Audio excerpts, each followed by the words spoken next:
Di para sahabat itu, kaum muslimin, yang terbayang bagi mereka itu adalah infak, yang terbayang bagi mereka adalah sebuah kebahagiaan, keselamatan di akhirat yang kekal dan abadi di sisi Allah tabaraka wa taala.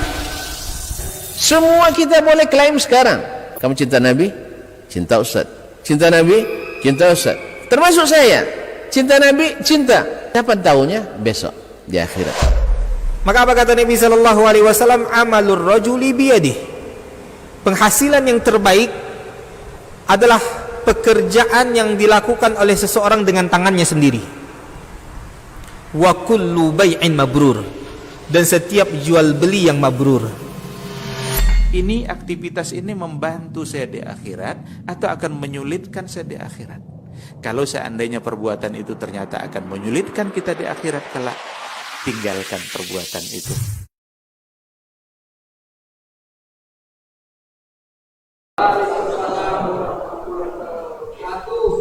Innal hamdalillah nahmaduhu wa nasta'inuhu wa nastahdihi wa nastaghfiruhu wa natubu ilayh wa na'udzu billahi min shururi anfusina wa sayyiati a'malina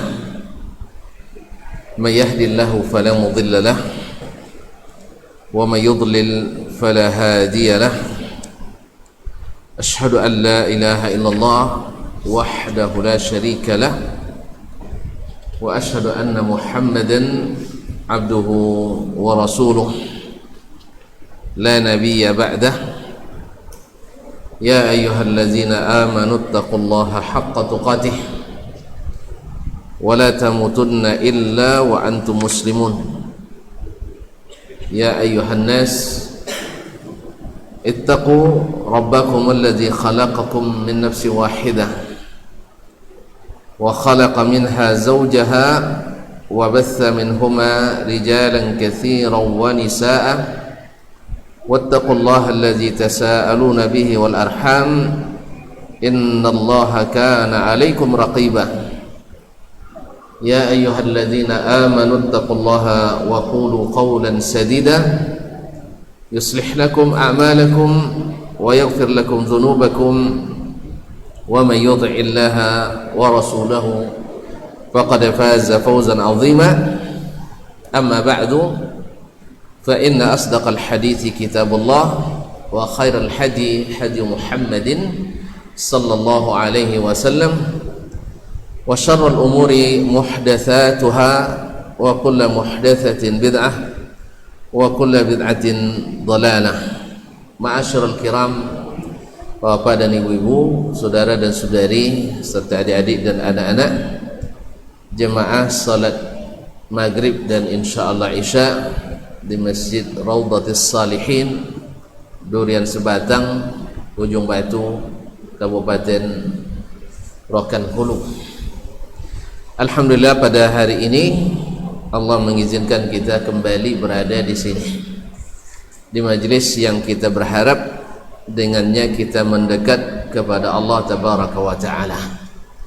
Semoga tak satu pun kita yang hadir menjadi tamunya di rumahnya yang mulia ini kecuali dapat bingkisan istimewa dari Allah Tabaraka wa Ta'ala berupa ampunan dan rahmat, bertambah hendaknya iman, ilmu dan amal. Ma'asyiral kiram yang dirahmati Allah Subhanahu wa Ta'ala, semoga salawat dan salam tak henti-hentinya kita ucapkan kepada Nabi junjungan alam, Nabi besar Muhammad alaihi afdhalus salati wa atammus salam, yang pada hari ini bersama Imam Asy-Syafi'i rahimahullah melalui kitabnya Ar-Risalah kita mencoba memahami sebagian dari sunnah-sunnah Nabi alaihi salatu wassalam. Ma'asyiral kiram yang dirahmati Allah Subhanahu wa Ta'ala, setelah Imam Asy-Syafi'i rahimahullah membahas, menjelas bab ma amara Allah min ta'ati Rasulillah sallallahu alaihi wasallam, bab tentang perintah Allah atau apa yang Allah perintahkan, yaitu taat kepada Rasulullah sallallahu alaihi wasallam. Artinya umat ini diperintahkan Allah taat kepada Nabi, taat secara mutlak. Nah, kenapa?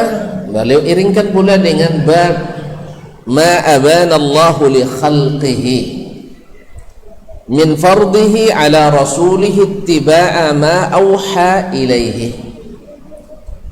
Sebab Nabi alaihissalatu wassalam dijelaskan oleh Allah sendiri, bab ma abana Allahu li khalqihi, bab apa yang Allah terangkan kepada makhluknya.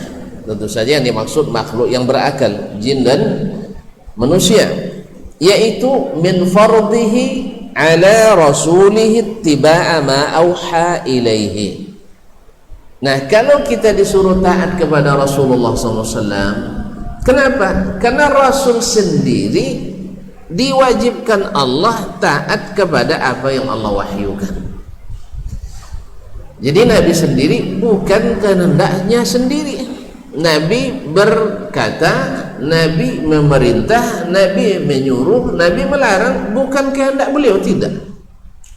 Ya, kalau di kehendak beliau inginnya tak ada yang dilarang, semua halal kan?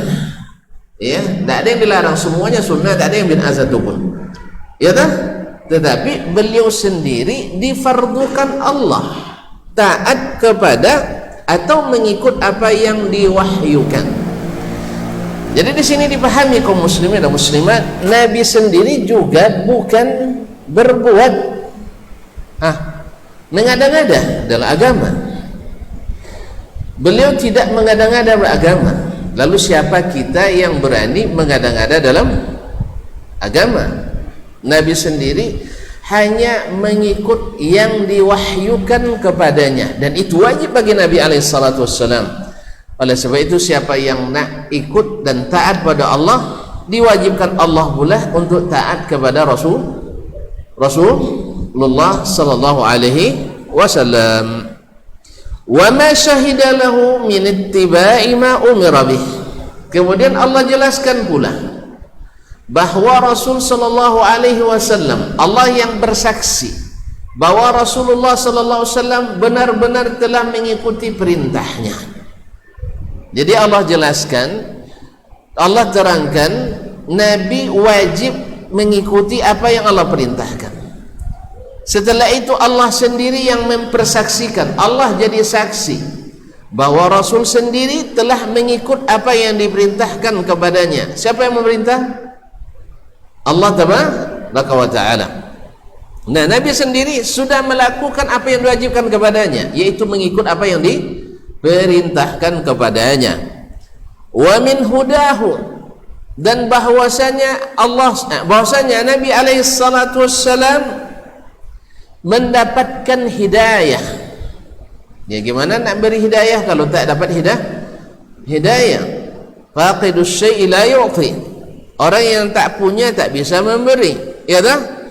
Maka Nabi alaihi salatu wassalam, Allah juga saksikan bahwa beliau, wa innaka la tahdi, sesungguhnya engkau tu memberi hidayah ila siratal mustaqim, benar-benar memberikan hidayah ke jalan yang lurus. Jadi Allah sendiri yang persaksikan, Allah sendiri yang menjadi saksi bahwa Rasulullah sallallahu alaihi wasallam berada di atas hidayah, di atas hidayah.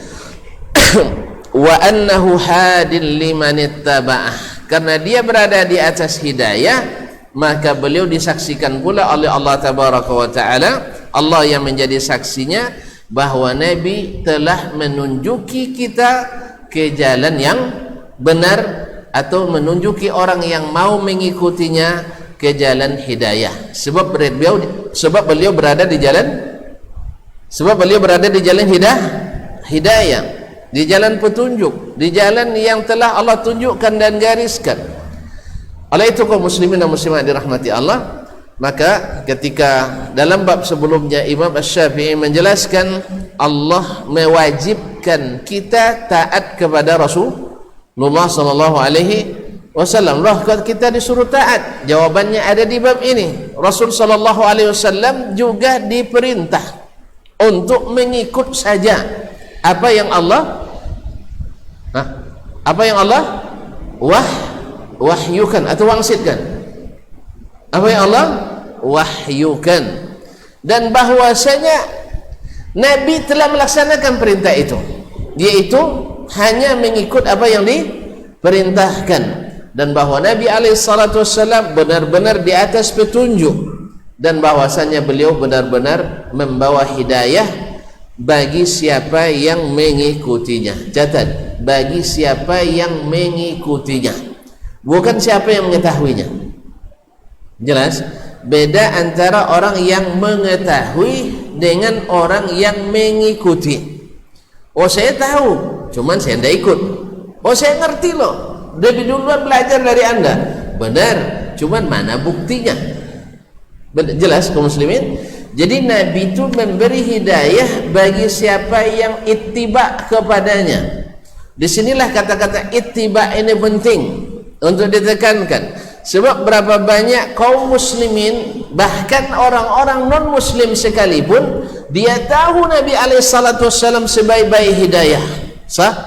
Mereka tahu bahwa Nabi itu adalah orang yang paling dekat dengan Rabbnya, bahwa beliau adalah orang yang paling mulia akhlaknya, bahwa beliau adalah yang paling cepat kerjanya, beliau adalah orang yang paling teliti dalam segala perbuatannya, dan petunjuknya sebut terbaik. Tapi mohon maaf, dia tidak mengikutinya, dan itu sudah ada sejak zaman Nabi lagi. Siapa ini antara mereka yang tahu Nabi itu benar tapi tak mau mengikutinya? Di zaman Nabi nggak ada? Hah? Nggak ada? Saya ulang lagi. Ada di antara orang-orang Quraisy yang tahu bahwa Nabi itu benar, sebab tak pernah berbohong, tapi dia tak mau mengikut. Ada enggak? Ada tak? Ramai bersikit? Ramai bersikit? Ramai. Mereka tahu. Siapa contohnya? Abu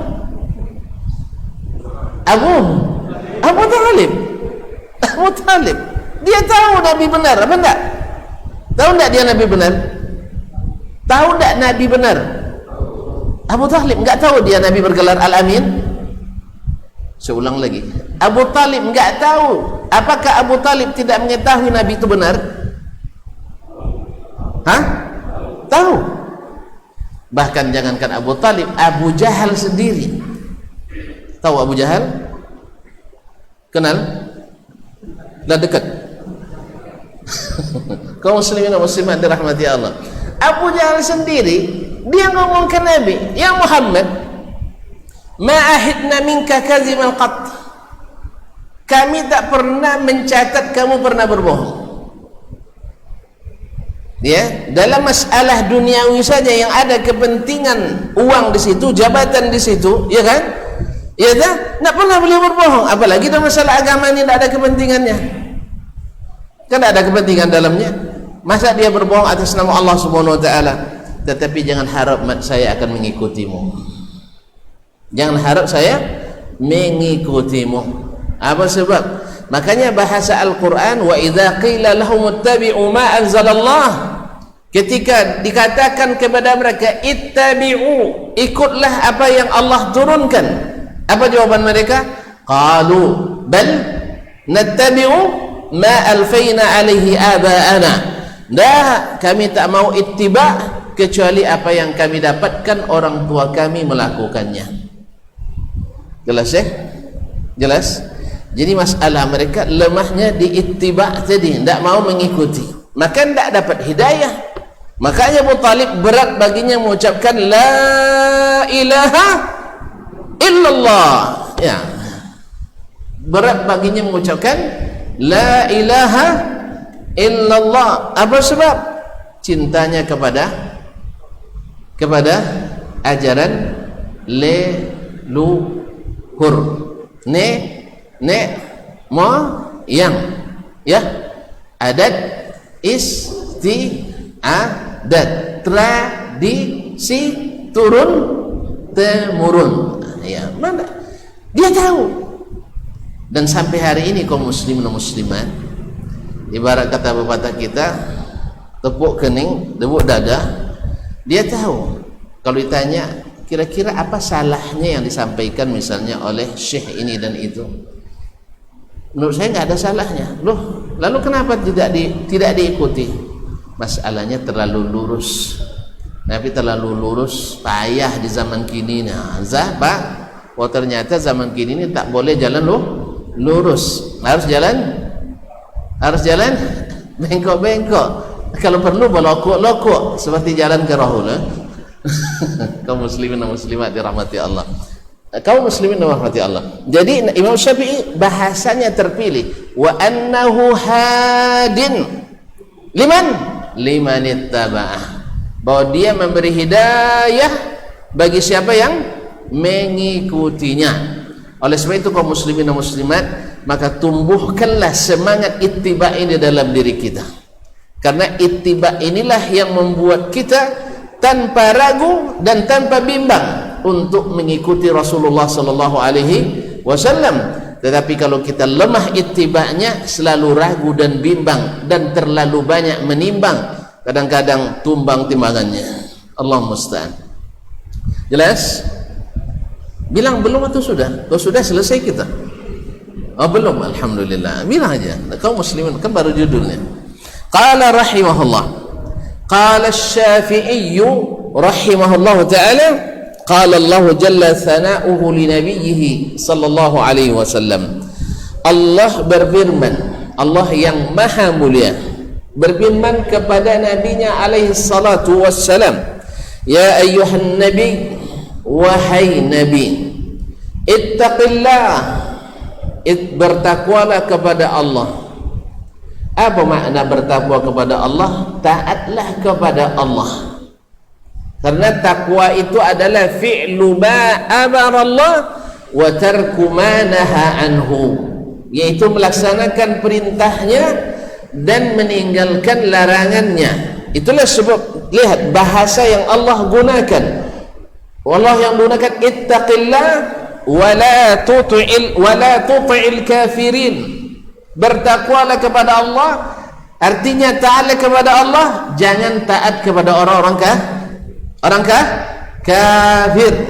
Maka kalimat taqwa lebih lengkap dari kalimat ta'ah, sebab orang yang taat, orang yang takwa mesti taat, dan orang yang taat belum tentu taqwa.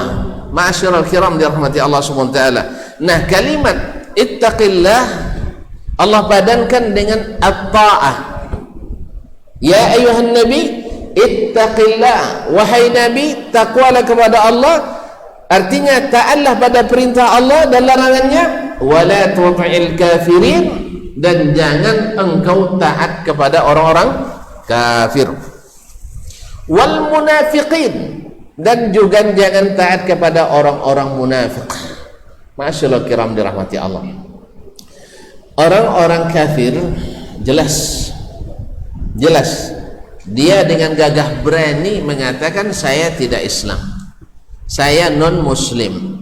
Kalau dulu saya bilang saya kafir, itu ya, tidak ada masalah mereka dulu.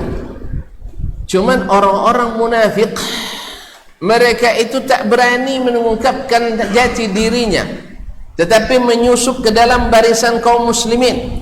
Lalu gimana? Kok bisa Nabi diperintah jangan kau taat orang kafir dan orang munafik?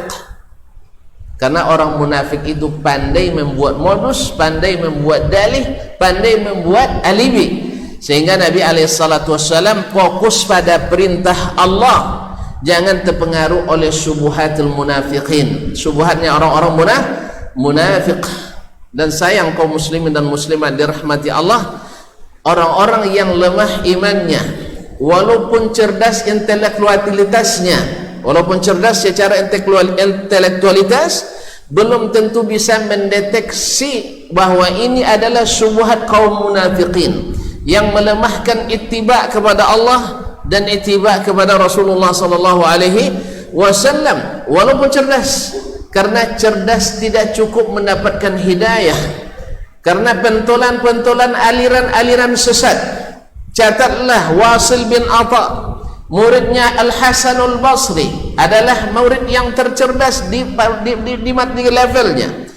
Kalau tuan-tuan lihat pula Ja'ad ibn Dirham yang menemukan alilan Qadariyah yang mengingkari takdir Allah adalah juga orang yang cerdas. Ma'bad Al-Juhani juga orang yang cerdas, termasuk yang jauh-jauh sebelumnya terkenal di seluruh dunia. Dari mana? Dari? Tak tahu. Terkenal di dunia masa antum sampai sini. Fir yang bilang firman akhir marah yang marah Fir sambung, ayo cepat. Fir'aun. Cerdas apa tidak? Cerdas sekali. Enggak, antum tak percaya dia cerdas? Percaya? Kalau enggak, tu muminya masih ada, silakan teliti. Antum sini orang cerdas, tapi bisa dia membolak balik fakta.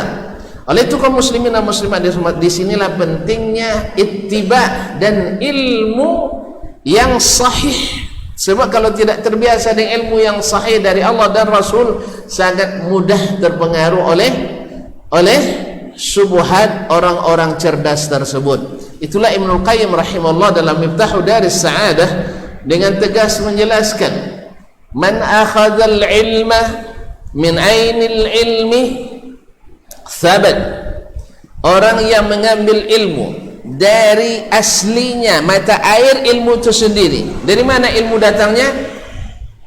Dari Allah dan Rasulullah sallallahu alaihi wasallam. Siapa yang ambil ilmu agama ini dari dua sumber ini, Al-Quran dan Sunnah, thabat, pasti kokoh. Wa man akhadhal ilma min jarayanihi, siapa yang ambil ilmu dari aliran-alirannya, akhadhathum amwajul fitan, mereka akan terombang-ambing oleh gelombang fitnah. Air di mata airnya jernih apa tidak? Air di mata air itu jernih apa keruh? Jernih. Pernah nengok atau enggak? Naik ke Gunung Talang nanti atau Gunung Sago, tahu antum nanti ini air yang antum minum dari mana nih? Sago atau Talang ini?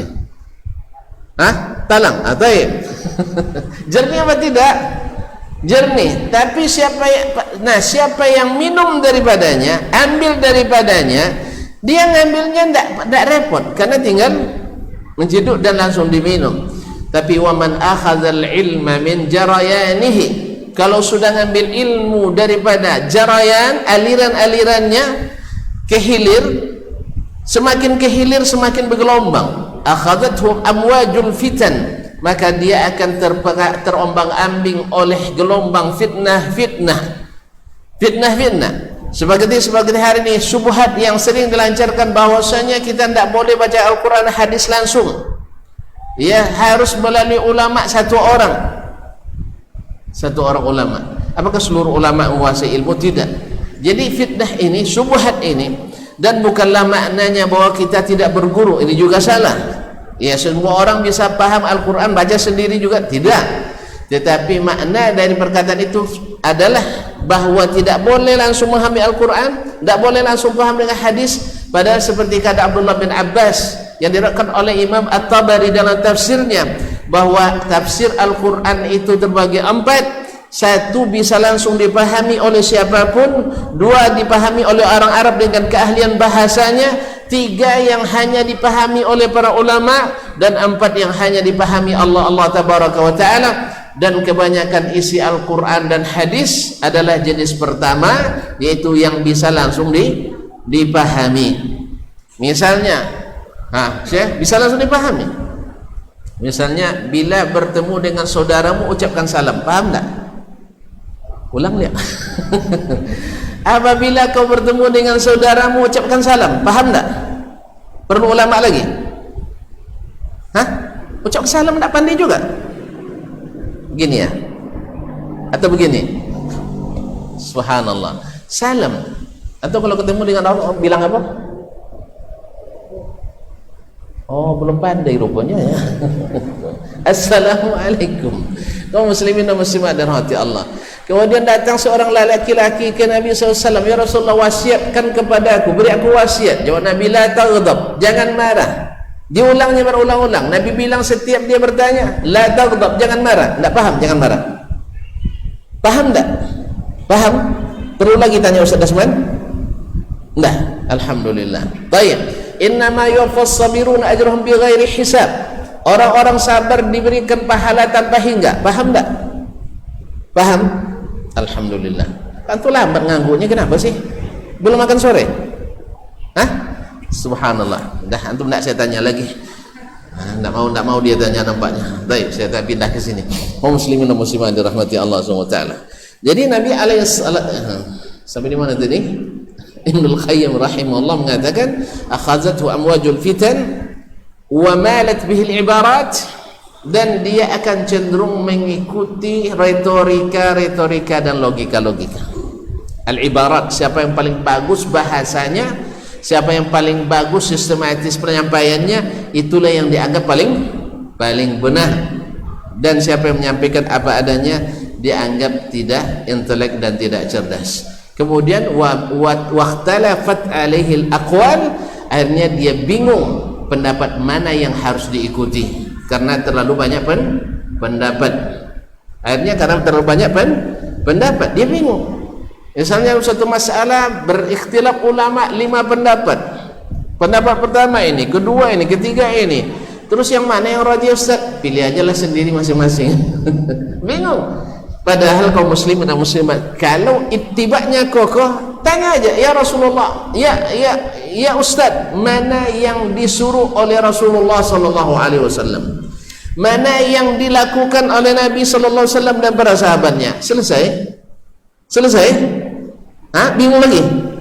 Masih bingung? Enggak. Mana yang dilakukan Nabi, mana yang diperintahkan Nabi? Bingung kita? Bingung? Enggak, alhamdulillah. Tapi kalau sudah masuk kepada ikhtilaful aqwal, lalu tidak ditentukan, tidak dijelaskan mana yang kuat, mana yang rajih, akhirnya umat bingung memilih yang mana. Milih yang nomor 1, ini nomor 2, nomor 3, dan ini akhirnya persatuan umat semakin kokoh. Subhanallah. Semakin banyak pendapat semakin kokoh umat, semakin sedikit dan semakin ittiba ke Nabi semakin rusak umat. Nauzubillahi tsumma nauzubillah tsumma nauzubillah. Kaum muslimin dan muslimat dirahmati Allah. Tapi jangan dipahami bahwasanya perbedaan ulama tetap ada dan kita hormati, tetapi mengikuti Nabi adalah sesuatu yang kita cari. Mencontoh Nabi adalah sesuatu yang kita cari. Soal urusan amal orang itu bukan urusan kita. Yang paling harus kita urus adalah amal kita. Mengikuti Nabi atau tidak, mengikuti perintah Allah dan Rasulullah SAW atau tidak. Soal orang mengamalkan, kalau ada kesempatan kita jelaskan, kalau tidak kita tidak bisa putuskan diterima atau tidak, tapi hanya kita sebut sebagai normatif dengan bahasa normatif bahwa segala sesuatu yang tidak diperintahkan tidak ada pahalanya. Apa sebab? Yang beri pahala itu Allah. Tentu kita harus tanya dulu, diperintahkan Allah atau tidak. Jelas ya? Antum nak pekerjakan kerja saya, tak saya suruh, lalu minta gaji ke saya beri. Siapa yang suruh antum bekerja? Ustaz, saya sudah seminggu kerja di kebun Ustaz. Siapa yang suruh? Ya kan? Siapa yang suruh? Kan tidak ada SK-nya, tidak ada perintahnya. Maka antum tidak berhak minta apa-apa dengan saya. Demikian juga dengan agama ini. Kita berbuat sesuatu berharap pahala, lalu kita pahala dapat dari mana? Dari Allah. Nah, kalau dapat pahala dari Allah, pastikan bahwa Allah menyukai hal tersebut. Dari mana kita tahu? Dari Rasulullah sallallahu alaihi wasallam. Kenapa Rasul? Karena kita disuruh taat mengikut Rasul. Dan kenapa mengikut Rasul wajib dan taat? Karena Rasul sendiri mesti ikut apa yang Allah wahyukan kepadanya, bukan dia sendiri yang mengada-ngada. Oleh itu kaum muslimin dan muslimat dirahmati Allah, wala tud'il kafirin wal munafiqin, jangan kamu taati orang-orang kafir dan orang-orang munafik. Innallaha kana aliman hakima. Coba lihat ujung ayat menentukan makna awal ayat. Kenapa kau bertakwa kepada Allah, jangan taat orang kafir munafikin? Sebab apa? Allah lah yang maha mengetahui dan Allah maha hikmah, maha bijaksana. Apa maknanya? Allah lah yang maha mengetahui. Apapun yang kau kerjakan tak luput daripada pantauannya. Kemudian apapun yang baik bagimu, Allah lah yang tahu mana yang harus kau kerjakan. Dan kalau kau kerjakan selain daripada itu, Allah maha mengetahuinya. Nah, kalau kau cari petunjuk yang lebih baik, tak ada yang lebih baik daripada apa yang Allah perintahkan. Nak cari larangan yang lebih, tak ada daripada apa yang Allah tegakkan. Lalu kemana lagi? Makanya jangan taat pada orang kafir dan jangan taat pada orang munafiqin. Taatlah hanya kepada Allah dan bertakwa kepada Allah, dan jangan taat kepada mereka. Wattabi' ma yuha ilaika min rabbik, dan ikutilah apa yang diwahyukan dari Rabbmu, yang diwahyukan kepadamu dari Rabbmu. Suruh Nabi mengikut. Innallaha kana bima ta'maluna khabira. Sesungguhnya Allah maha teliti, maha mengetahui apa yang kamu kerjakan. Allah maha teliti dan maha mengetahui apa yang kamu kerjakan. Ma'asyiral kiram dirahmati Allah. Wa qal, kemudian Allah berfirman lagi, ittabi' ma uhiya ilaika min rabbik. Ikutilah, ittiba' lagi. Nabi disuruh mengikuti. Ittabi' ma uhiya ilaika min rabbik. Ikutilah apa yang diwahyukan kepadamu dari Rabbmu. La ilaha illahu, tidak ada yang berhak diibadati kecuali Dia. Wa a'rid 'anil musyrikin, dan berpalinglah dari orang-orang musyrikin. Karena orang musyrikin ini, kenapa mereka jatuh kepada syirikan? Sebab utamanya adalah karena mereka tidak mengikuti perintah Allah dan Rasulnya sallallahu alaihi wasallam. Wa qala thumma ja'alnaka ala syari'atin minal amri. Allah berfirman, kemudian kami jadikan kamu ala syari'atin minal amri, di atas suatu syariat berupa perintah. Fattabi'ha, maka ikutilah syariat itu. Wa la tattabi' ahwa'al ladzina la ya'lamun, jangan kamu ikuti hawa keinginan orang-orang yang tidak berilmu. Ma'asyiral kiram dirahmati Allah SWT. Siapa orang-orang yang dilarang Nabi mengikutinya? Orang yang tidak berilmu itu siapa? Saya ulang lagi, Nabi hidup di zaman apa dulu? Zaman jahiliyah. Kenapa orang-orang itu jahiliyah? Kenapa orang itu disebut jahiliyah? Karena tidak berilmu. Karena lawan jahil adalah alim. Apakah mereka tidak berakal? Punya akal. Apakah mereka tidak cerdas? Cerdas, cuman tidak berilmu. Nah, catat dengan huruf keras ini, tidak semua orang cerdas berilmu. Tidak semua orang cerdas berilmu. Dan orang berilmu pasti cerdas. Orang berilmu pasti cerdas. Jadi mana yang lebih tinggi, kecerdasan atau ilmu? Ilmu. Makanya Allah Subhanahu wa ta'ala, lihat sepanjang Al-Quran yang kita pelajari. Antum hafiz Quran? Hafiz ya? Enggak. Tapi Al-Baqarah hafiz kan? Trikul hafiz kan? Baik, alhamdulillah. Kaum muslimin dan muslimat dirahmati Allah. Hafal dari sepanjang ayat Al-Quran yang Allah firmankan, bahkan dalam hadis-hadis Nabi alaihi salatu wassalam, tidak ada atau tidak kita ketahui, biar orang nanti tidak kritik kita, tidak ada. Tapi sudah sering kita dengar para ulama kita menyebut tidak ada, yang kita nisbatkan ke mereka. Dan tidak kita ketahui Allah memuji dirinya dengan cerdas. Ada? Saya ulang kembali, di dalam Al-Quran, coba yang habis tunjuk tangan. Tidak ada pula yang berani, takut ditanya nampaknya. Baiklah kaum muslimin dan muslimat dirahmati Allah, tidak ditemukan dalam Al-Quranul Karim, atau minimal saya tidak menemukan, tapi saya sering mendengarkan masyayikh qala ulama, para ulama mengatakan tidak ada dalam Al-Quran satu ayat pun yang memuji Allah dengan cerdas. Jelas? Ada? Tidak ada. Tapi Allah memuji dirinya dengan ilmu, ada benda? Tidak juga tahu. Kalau tidak tahu bilang aja, biar saya jawab cepat. kaum muslimin dan muslimat dirahmati Allah. Allah memuji dirinya dengan ilmu ada banyak.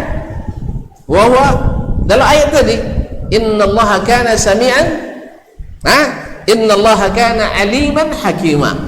Allah maha berilmu dan maha bijaksana. Wallahu ya'lamu wa antum la ta'lamun. Allah maha mengetahui, kalian tidak mengetahui. Nah, jelas? Jelas? Jadi ilmu lebih tinggi dari kecerdasan. Walaupun kita lebih sering menilai orang dengan kecerdasannya, bukan dengan ilmunya. Buktinya kalau dosen nanti pandai begini-begini, cerdas, itu senang mahasiswanya. Tapi kalau dosennya berilmu tapi tidak pandai ngajar, tidak senang mahasiswanya. Sama juga ustaz kalau ceramah tak cerdas, pada ngantuk semua. Walaupun dia sampaikan ilmu ya 1, 2, 3, 4, 5, 6 ya banyak dia sampaikan, tapi ini ustaz tidak cerdas.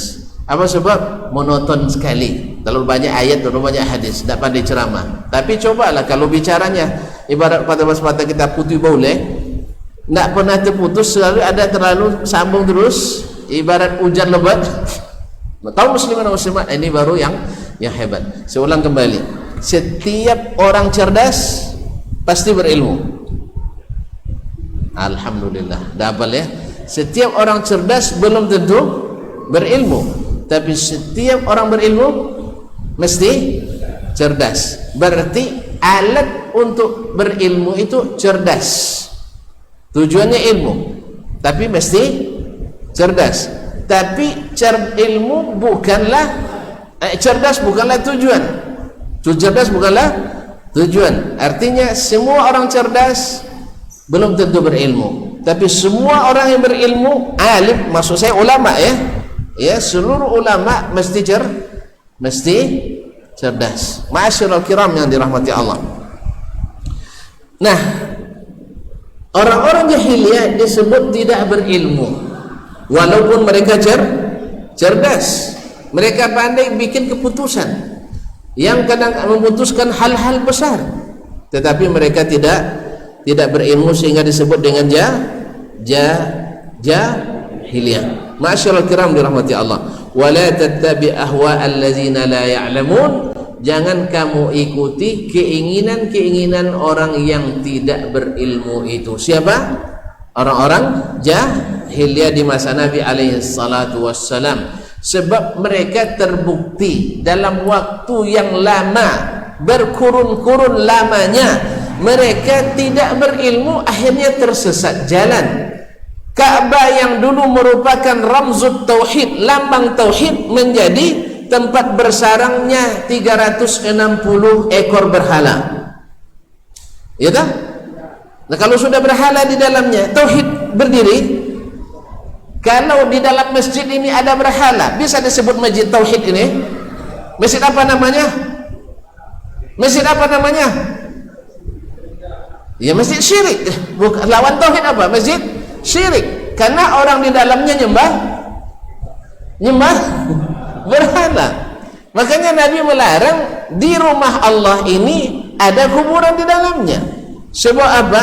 Karena kuburan adalah kuburan, apalagi orang saleh, karena potensinya untuk membuat syirik itu sangat besar. Karena sejarah syirik pertama terjadi di kalangan umat manusia adalah karena mengkultuskan orang-orang saleh. Nah, kalau sempat Ustaz Dasman mati, dapat rekomendasi kuburannya di Masjid Raudhatus Shalihin, di dalamnya tengah-tengah. Kira-kira karena dihormati atau dikultuskan atau tidak? Saya ulang lagi.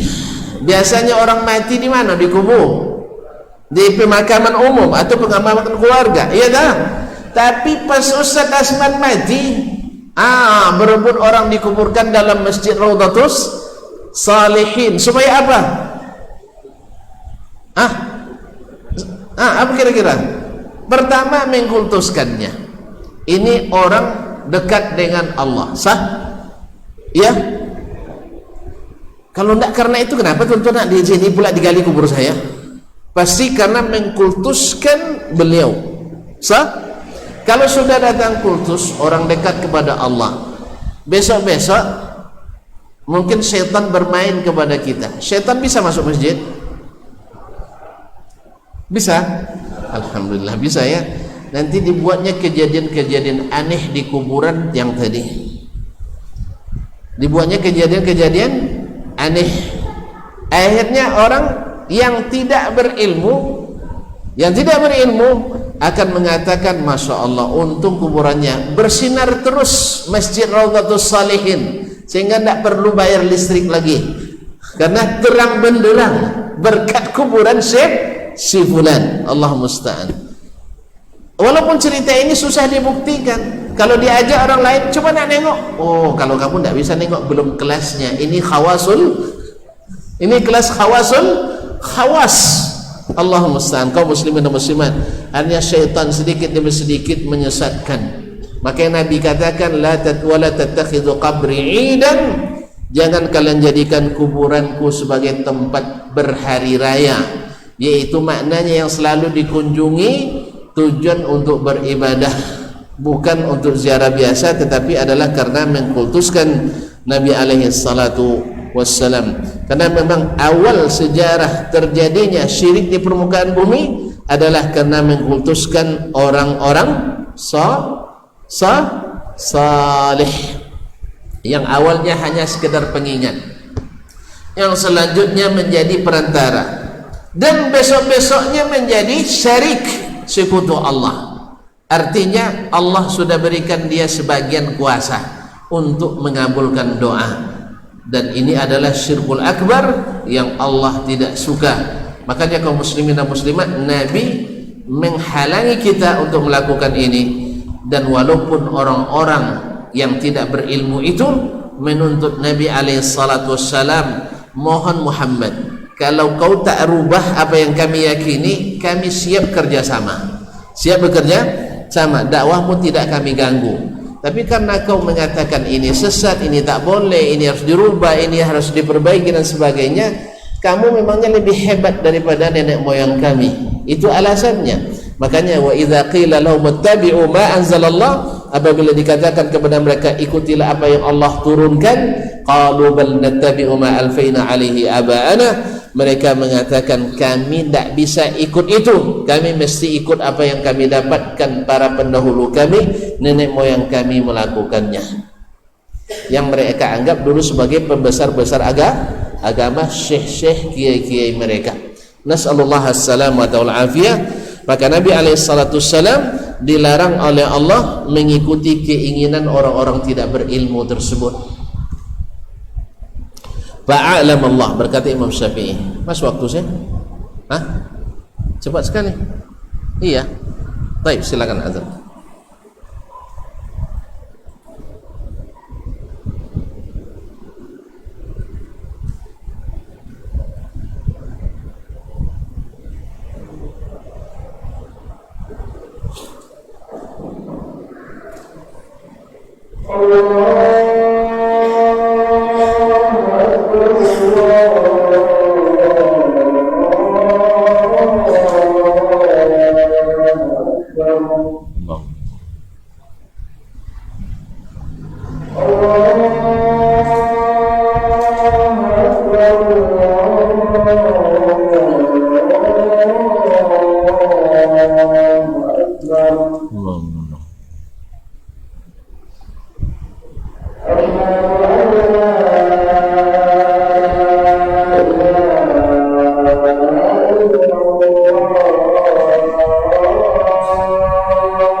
Ma'asyiral muslimin, ma'asyiral muslimat dirahmati Allah. Kemudian berkata Imam Asy-Syafi'i rahimahullah, fa'alamallahu rasulahu mannah, fa'alamallahu rasulahu mannahu alaihi bima sabaqa fi ilmihi min ismatihi iyyahu min khalqihi. Lalu Allah Subhanahu wa taala ketika menyuruh Nabi alaihi salatu wassalam takwa kepadanya, mengikuti perintahnya, menjauhi larangannya, dan jangan ikut kemauan orang-orang yang tidak berilmu itu, berpalinglah dari orang musyrikin, tentu ada bahayanya. Maka Allah Subhanahu wa taala beritahukan ke Rasulnya sallallahu alaihi wasallam, mannahu alaihi, karunia Allah kepadanya, bima sabaqa fi ilmihi, dalam ilmu Allah yang azali, yang sudah dahulu, min ismatihi iyah, bahwa Allah akan menjaga Nabi sallallahu alaihi wasallam min khalqihi, dari gangguan makhluk-makhluknya. Jadi Allah menjaga Nabi alaihi salatu wassalam supaya Nabi lebih bersemangat, lebih percaya diri dan yakin dalam menyampaikan kebenaran tersebut. Faqala ya ayyuhar rasul balligh ma unzila ilaika min rabbik, wahai Rasul sallallahu alaihi wasallam, balligh ma unzila ilaika min rabbik, sampaikanlah apa yang diturunkan kepadamu dari Rabbmu, yang diturunkan kepadamu dari Rabbmu. Turun ya, turun lagi dari mana? Taib. Wa illam taf'al fama ballaghta risalatah. Kalau kau tak sampaikan, kalau kau tak lakukan itu, maka sama dengan tidak menyampaikan risalahnya. Artinya kalau ada satu pun yang tidak disampaikan Nabi, sama dengan tidak menyampaikan risalah sama sekali. Makanya salah satu sifat Nabi yang wajib baginya adalah al-tabligh, yaitu menyampaikan, tak ada yang disembunyikan, seperti yang akan diriwayatkan oleh Imam Asy-Syafi'i dengan sanadnya dari Rasulullah sallallahu alaihi wasallam bahwa Nabi tidak meninggalkan satu pun yang diperintahkan kecuali dia sampaikan, tak satu pun yang dilarang Allah kecuali beliau sudah sampaikan pula. Nah, apa sebab? Wa illam taf'al fama ballaghta risalatah. Kalau kau tak lakukan itu, sama dengan tidak menyampaikan semua risalah. Makanya kaum muslimin dan muslimat, ini menyampaikan itu wajib secara totalitas, tidak bisa sebagian-sebagian, harus semuanya disampaikan. Kalau sempat satu tidak disampaikan, tidak disampaikan semuanya. Sama dengan orang yang beriman kepada seluruh nabi dan rasul, tapi tak beriman pada Nabi Muhammad sallallahu alaihi wasallam, sama dengan tidak beriman kepada satu pun nabi dan rasul. Jelas? Makanya umat Nabi Musa alaihissalam, karena tidak beriman kepada Nabi Muhammad, mereka dianggap tidak beriman pada seluruh Nabi dan Rasul. Umat Nabi Isa alaihissalam, karena tak beriman kepada Nabi Muhammad SAW, dianggap tidak beriman kepada seluruh Nabi dan Rasul, termasuk kepada Nabi mereka sendiri, yaitu Nabi Isa alaihissalam. Karena dalam Taurat dan Injil sudah jelaskan dengan tegas dan terang, akan datang seorang Rasul namanya Muhammad atau Ahmad, dan kalian mesti mengikutinya. Berarti mereka tidak membenarkan apa yang ada dalam kitab mereka sendiri. Ma'asyiral muslimin, ma'asyiral muslimat dirahmati Allah. Nah, tidak menyampaikan sebagian risalah sama dengan tidak menyampaikan seluruh risalah. Maka Allah katakan wa illam taf'al fama ballaghta risalatah. Kalau kau tak lakukan itu, kau tidak menyampaikan risalah Allah tabaraka taala. Wallahu ya'simuka minan nas, dan Allah akan menjagamu daripada gangguan manusia.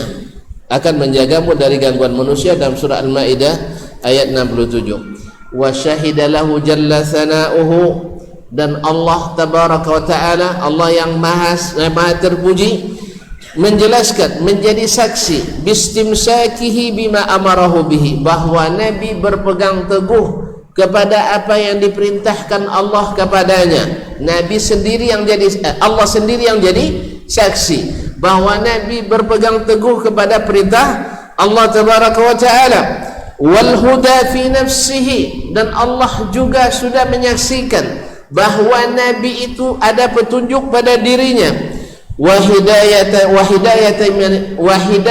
man ittaba'ah, dan hidayah bagi siapa yang mengikutinya. Lihat lagi bahasa siapa yang mengikutinya. Ini kalimat teliti dari Imam Syafi'i rahimahullah, bukan hanya sekedar percaya, bukan saja sekedar mengetahui, tetapi harus mengikuti Nabi alaihi salatu wassalam, karena hidayah itu baru ada dengan ittiba, dan hidayah itu hilang dengan ibtida. Hidayah itu ada dengan ittiba dan akan hilang dengan ibtida. Makanya kaum muslimin dan muslimat dirahmati Allah, maka Nabi alaihissalam melarang keras kita untuk melakukan sesuatu yang diada-adakan dalam agama, sebab akan menghilangkan hidayah ittiba yang ada pada ittiba'un Nabi sallallahu alaihi wasallam. Faqal, lalu Allah berfirman, wa kadzalika auhayna ilaika ruhan min amrina ma kunta tadri mal kitab walal iman walakin ja'alnahu nuran nahdi bihi man nasha'u min ibadina wa innaka latahdi ila siratal mustaqim.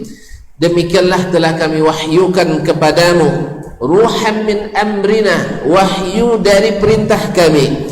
Ma kunta tadri mal kitab walal iman, sebelumnya kamu tak tahu apa itu alkitab, apa itu al-iman, walakin ja'alnahu nuran, tetapi kami jadikan Al-Quran itu cahaya, wahyu itu cahaya, nahdi bihi man nasya, dengannya kami memberi hidayah kepada siapa yang kami kehendaki dari hamba-hamba kami. Wa innaka latahdi ila siratal mustaqim, dan sesungguhnya engkau benar-benar membawa hidayah ke jalan yang lurus. Nah, Allah saksikan Nabi mengikut perintahnya. Yang kedua, Nabi mendapatkan hidayah dengan mengikuti perintah itu, dan Nabi membawa hidayah bagi siapa yang mengikuti jalan yang disampaikan oleh Rasulullah sallallahu alaihi wasallam. Kemudian Allah berfirman, walaula fadlullahi 'alaika wa rahmatuhu lahamma ta'ifatun minhum ayyudilluka wa ma yudilluna illa anfusahum wa ma yadurrunaka min syai'in wa anzalallahu 'alaika al-kitaba wal hikmah wa 'allamaka ma lam takun ta'lam wa kana fadlullahi 'alaika 'azima. Dan Allah berfirman, kalau bukan karena karunia Allah kepadamu dan rahmatnya, lahamma ta'ifatun, sekelompok mereka berkeinginan ayyudilluka, untuk menyesatkanmu. Subhanallah, mereka, bahasa mereka ke Nabi menyesatkan atau bukan? Bahasa orang kafir tu ke Nabi, ya Muhammad, kami nak menyesatkan kamu atau nak memberi kamu jalan petunjuk? Saya ulang lagi, bahasa yang digunakan oleh orang-orang Quraisy itu ke Nabi, ya Muhammad, mari sini kami sesatkan, gitu? Hah? Enggak kan? Bahasanya adalah memberikan solusi supaya tidak terjadi lagi intimidasi, provokasi, supaya tenang hidup kita, tidak kacau agama kita.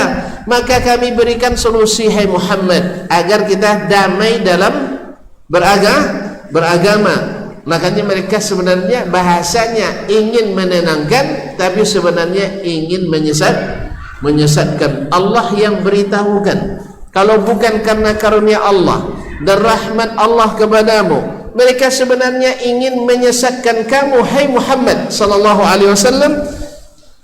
Wa ma yudilluna illa anfusahum, padahal mereka sebenarnya adalah menyesatkan diri mereka sendiri. Kenapa mereka sesat? Nabi punya ilmu, mereka punya pikiran. Mana yang lebih ilmu dari pikiran? Lebih tinggi ilmu. Pikiran dari kecerdasan, ilmu diturunkan. Maka yang diturunkan Allah terbukti mendapat hidayah, dan pikiran yang disampaikan oleh manusia sering menjauhkan kita dari hidayah. Oleh sebab itu kaum muslimin dan muslimat, mereka dengan pikirannya memberikan masukan ke Nabi alaihi salatu wassalam. Misalnya, Muhammad, daripada kita berseteru terus, saling memahamilah di antara kita. Ya, sepekan kita beribadah kepada Tuhanmu, sepekan kita antum ikut pula beribadah seperti agama kami. Kan bagus tuh kan? Bagus tak pendapat ini? Bagus. Sepekan ikut agama orang Quraisy jahiliyah, sepekan ikut agama Nabi. Bagus. Kan ini yang tidak boleh disebutkan yang hak itu yang betul itu batil. Pokoknya ini mengganggu bagi orang Quraisy. Maka Nabi ditawarkan ini dengan pikiran atau dengan wahyu? Orang Quraisy menawarkan itu dengan pemikiran atau dengan wahyu? Dengan pemikiran, bukan ilmu. Menurut mereka itu ilmu, tetapi menurut Allah itu adalah kesesatan. Mereka ingin sesatkan kamu, padahal mereka hanya menyesatkan diri mereka sendiri. Maka Nabi alaihissalam menerima itu. Diterimanya? Tidak. Qul ya ayyuhal kafirun la a'budu ma ta'budun wa la antum abiduna ma a'bud. Pada hakikatnya nanti andainya pun diterima, kalian pun sendiri pun tidak menyembah Rabb saya, karena mereka pakai syirik. Syirik itu ditinggalkan Allah sama sekali. Allah tak butuh kesyirikan. Oleh itu kaum muslimin dan muslimat dirahmati Allah, kalau bukan karena karunia Allah dan rahmatnya yang meneguhkan Nabi alaihi salatu wassalam, lahamma ta'ifatun minhum ayyudilluk, sekelompok mereka ingin menyesatkanmu, wa ma yudilluna illa anfusahum, padahal mereka tidak menyesatkan kecuali diri mereka sendiri. Wa ma yadhurrunaka min syai', dan itu sama sekali tidak bermudarat kepadamu. Wa anzalallahu 'alaikal kitaba wal hikmah, dan Allah turunkan kepadamu al-kitab wal hikmah. Hikmah di sini adalah as-sunnah an-nabawiyah seperti dijelaskan oleh Imam Syafi'i dalam banyak tempat. Wa 'allamaka ma lam takun ta'lam, dan Allah ajarkan kepadamu apa yang sebelumnya kamu tidak ketahui. Nabi cerdas tak sebelum turun wahyu? Cerdas, tetapi berilmu belum. Jelas? Itulah bedanya. Sebelum dapat ilmu Nabi tak bisa berdakwah, setelah dapat ilmu baru Nabi bisa berdakwah. Oleh sebab itulah kita pun harus berdakwah kalau sudah ada ilmu. Kalau tak ada ilmu, kalau tak ada ilmu bisa berdakwah? Enggak. Cuman ilmu itu ada yang sedikit, ada yang banyak. Kalau dapat 2 ayat 2 hadis itu aja, jangan masuk yang lainnya. Ini masuk pula menilai ulama, nanti bahaya tuh. Yang melihat si fulan dalun mudil, ini antum tidak masuk. Semua ilmu kita masih dakwahkanlah apa yang antum ketahui. Misalnya dapat kaji malam ini wajib ikut Nabi, cukup sampai situ aja. Ikut Nabi SAW, karena Nabi wajib ikut wahyu. Itu kita dakwakan. Oleh sebab itu setiap kita nak beramal atau setiap kita nak berkeyakinan, kita tanya bagaimana keyakinan Nabi dalam bab ini, bagaimana perbuatan Nabi dalam bab ini, kita ikuti saja. Oh enggak, di sini lebih hebat. Enggak ada yang lebih hebat dari Nabi alaihi salatu wassalam. Masyaallah kiram dirahmati Allah. Kalau ada yang membuat ragu, baru kita berguru lagi bertanya ke orang yang senantiasa mengajarkan untuk taat kepada Nabi sallallahu alaihi wasallam, yang menghargai tinggi nilai ittiba ke Nabi alaihi salatu wassalam. Masyaallah kiram dirahmati Allah. Wa kana fadlullahi 'alaika 'azima, dan karunia Allah kepadamu amat besar. Kata Allah tabaraka taala. Kemudian Imam Syafi'i berkata, fa abanallahu, Allah menjelaskan, an qad farada ala nabiyyi ittiba' amrih, bahwa Allah telah memfardukan kepada nabinya mengikuti perintahnya. Wa syahida lahu bil balaghi anhu, dan Allah menjadi saksi bahwa Rasul telah menyampaikan apa yang diturunkannya. Wa syahida bihi li nafsihi, kemudian Allah juga kemudian Nabi alaihi salatu wassalam juga menyaksikan bagi dirinya telah menyampaikan itu. Wa nahnu nashhadu lahu bihi, dan kita pun menjadi saksi bahwa Nabi telah menyampaikannya. Taqarruban ilallahi bil imani bihi, dalam rangka taqarrub kita kepada Allah dengan beriman kepadanya. Wa tawassulan ilaihi bi tasdiqi kalimatih, dan bertawassul kepada Allah dengan membenarkan kalimat-kalimatnya. Jelas? Jadi Allah Subhanahu wa taala terangkan Nabi telah mengikuti perintahnya dan Nabi sendiri menyaksikan bahawa beliau telah menyampaikan perintah Allah, dan kita pun dalam rangka bertaqarrub kepada Allah dan bertawassul kepadanya dengan membenarkan kalimat-kalimatnya, bahwa Nabi telah menyampaikan risalahnya dengan sempurna, seperti Allah katakan al-yawma akmaltu lakum dinakum wa atmamtu alaikum ni'mati wa raditu lakumul islam madinah. Hari ini aku sempurnakan agamamu, aku sempurnakan nikmatku kepadamu, dan aku ridha Islam itu sebagai agama. Nah, dalam pertemuan yang akan datang, Imam Asy-Syafi'i akan menjelaskan bagaimana Nabi alaihi salatu wassalam sejalan dengan ayat-ayat tadi telah mengatakan bahwa apapun yang Allah perintahkan, apapun yang Allah larang, tidak satu pun ditinggalkan kecuali Nabi SAW telah jelaskan dan terangkan. Mudah-mudahan waktu itu masih ada untuk kita untuk semakin memahami, dan mudah-mudahan dikuatkan untuk mengikuti. Amin ya rabbal alamin. Barangkali sangat jelas sekali. Tidak ada pertanyaan? Alhamdulillah. Kalau tidak ada kita tutup saja. Jelas? Jelas? Kalau tidak ada pertanyaan, saya yang bertanya. Baik.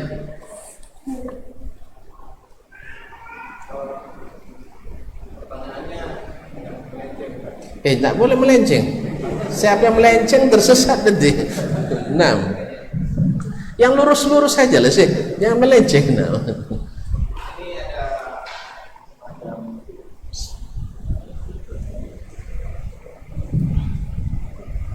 Ada statement atau pernyataan dari orang-orang penting yang ada di Indonesia terkait tentang agama yang akan mengatakan dalam itu, dan ini menunjukkan kami sendiri terutama terkait BHI. Saya bingung tentang yang disampaikan oleh beliau tersebut. Ada yang mengatakan BHI yang kita, dan saya ingin pada kesempatan kali ini pencerahan dari Ustaz terkait dengan statement yang disampaikan oleh seorang menteri yang mengatakan demikian. Barakallahu fiik. Pertama, Bahai ini nisbat kepada Bahauddin. Al-Baha lahirnya di Persia, di Iran. Dan di masa Presiden Soekarno sudah ada keputusan Presiden Kepres yang melarang secara resmi agama ini berada di Indonesia. Namun pada tahun 2000, sekitar 2000 sekian atau 2001, di masa Gus Dur, Kepres ini dicabut dengan Kepres yang lain. Dia mengizinkan ini mengizinkan Bahai ini berkembang di Indonesia, walaupun secara undang-undang belum ada payungnya. Yang jelas mereka ini bukan dari Islam, walaupun nebeng ke Islam.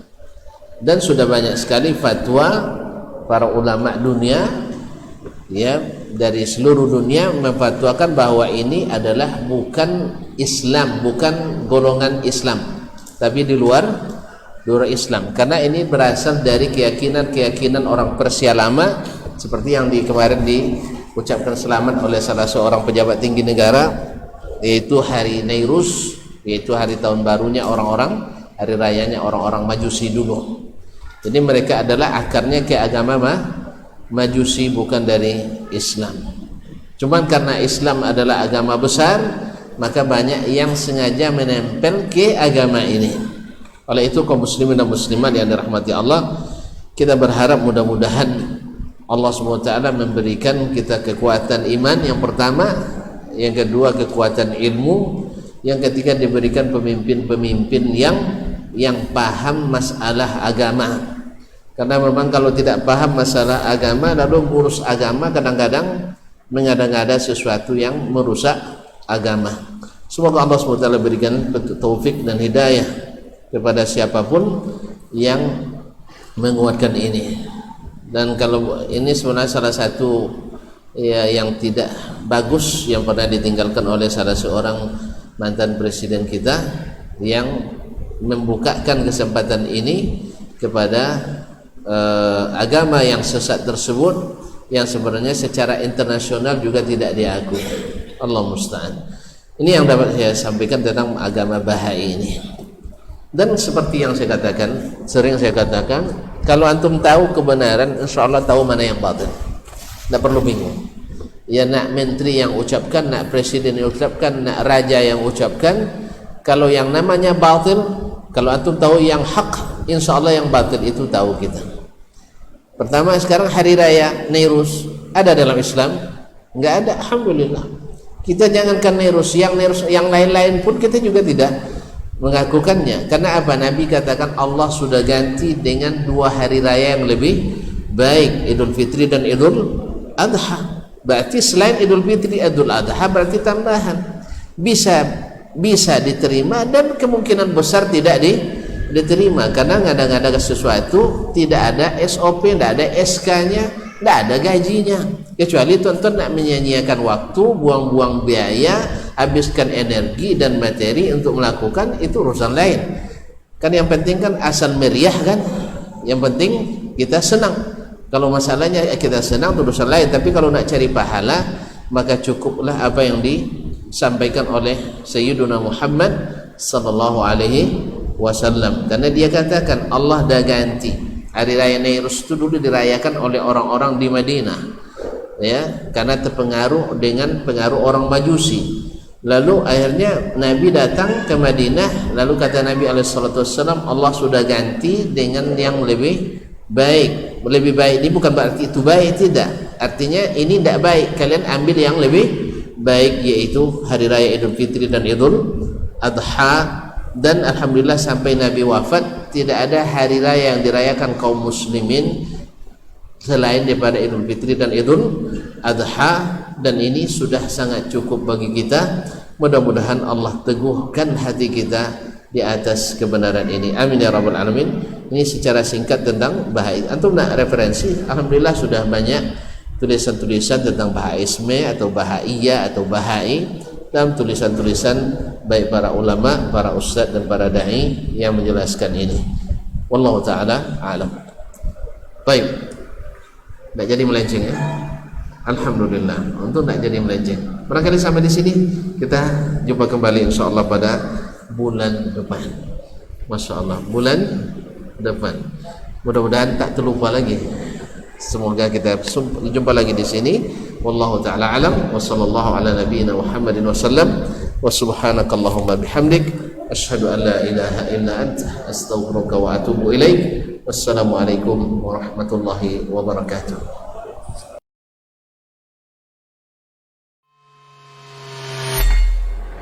Di para sahabat itu, kaum muslimin, yang terbayang bagi mereka itu adalah infak, yang terbayang bagi mereka adalah sebuah kebahagiaan, keselamatan di akhirat yang kekal dan abadi di sisi Allah tabaraka wa taala. Semua kita boleh klaim sekarang. Kamu cinta Nabi? Cinta Ustaz. Cinta Nabi? Cinta Ustaz. Termasuk saya. Cinta Nabi? Cinta. Kapan tahunya? Besok di akhirat. Maka apa kata Nabi sallallahu alaihi wasallam? Amalur rajuli biyadih. Penghasilan yang terbaik adalah pekerjaan yang dilakukan oleh seseorang dengan tangannya sendiri. Wa kullu bai'in mabrur. Dan setiap jual beli yang mabrur. Ini aktivitas ini membantu saya di akhirat atau akan menyulitkan saya di akhirat? Kalau seandainya perbuatan itu ternyata akan menyulitkan kita di akhirat kelak, tinggalkan perbuatan itu.